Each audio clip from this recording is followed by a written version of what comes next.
السلام علیکم ورحمۃ اللہ وبرکاتہ۔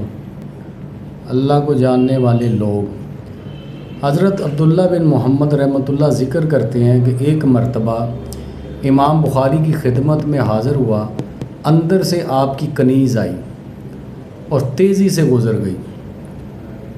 پاؤں کی ٹھوکر سے راستے میں رکھی ہوئی روشنائی کی شیشی الٹ گئی۔ امام صاحب نے ذرا غصے سے کہا، کیسے چلتی ہے؟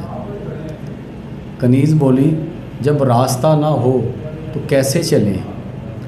امام بخاری رحمۃ اللہ نے یہ جواب سن کر انتہائی تحمل سے اور بردباری سے جواب دیا، جا میں نے تجھے آزاد کیا۔ حضرت عبداللہ بن محمد رحمۃ اللہ نے کہا، حضرت اس نے تو آپ کو غصہ دلانے والی بات کی تھی، آپ نے اسے آزاد کر دیا۔ حضرت امام بخاری رحمۃ اللہ نے جواب دیا، اس نے جو کچھ کہا اور کیا میں نے اپنی طبیعت کو اسی پر آمادہ کر لیا ہے۔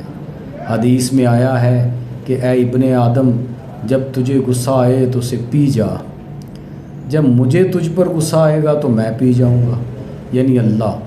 بعض روایتوں میں آیا ہے کہ اے ابن آدم، غصے کے وقت تو مجھے یاد رکھے گا، یعنی میرا حکم مان کر غصہ پی جائے گا تو میں بھی یعنی اللہ غصے کے وقت تمہیں یاد رکھوں گا۔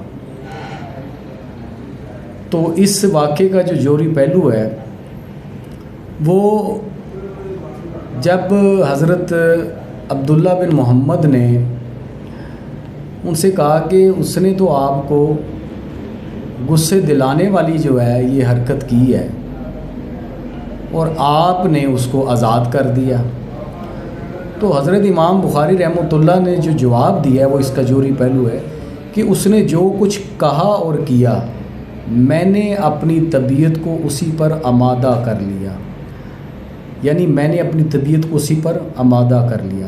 میرے بابا جی فرمایا کرتے تھے کہ طبیعت ہے تو شریعت نہیں، شریعت ہے تو طبیعت نہیں، یعنی طبیعت کو شریعت کے تابع رکھو گے تو فلاح پا جاؤ گے، اگر شریعت طبیعت کے تابع آ گئی تو تباہ و برباد ہو جاؤ گے۔